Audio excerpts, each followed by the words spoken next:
Première épître à Timothée, chapitre 6. Premier paragraphe, versets 1 à 16.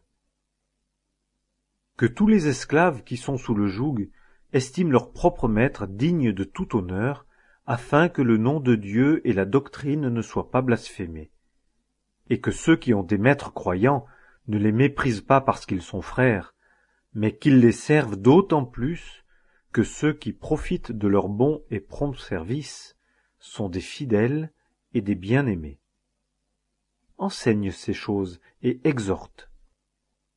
Si quelqu'un enseigne autrement et ne se range pas à de saines paroles, savoir à celle de notre Seigneur Jésus-Christ et à la doctrine qui est selon la piété, il est enflé d'orgueil, ne sachant rien, mais ayant la maladie des questions et des disputes de mots, d'où naissent l'envie, les querelles, les paroles injurieuses, les mauvais soupçons, les vaines disputes d'hommes corrompus dans leur entendement et privés de la vérité, qui estiment que la piété est une source de gain.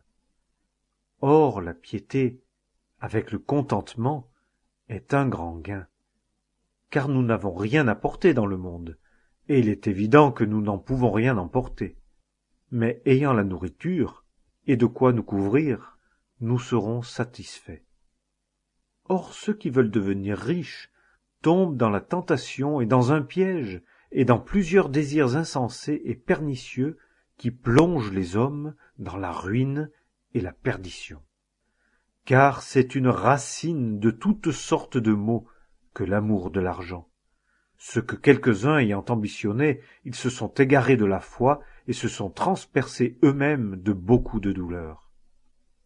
Mais toi, ô homme de Dieu, fuis ces choses, et poursuis la justice, la piété, la foi, l'amour, la patience, la douceur d'esprit.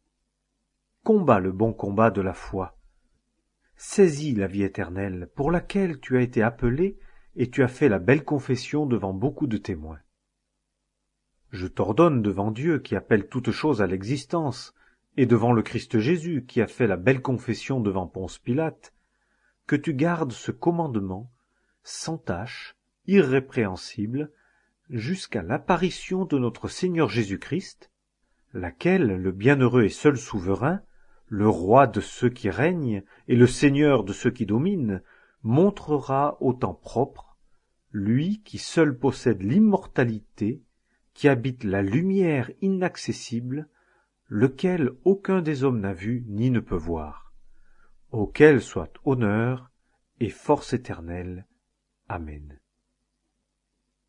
Deuxième paragraphe, versets 17 à 19.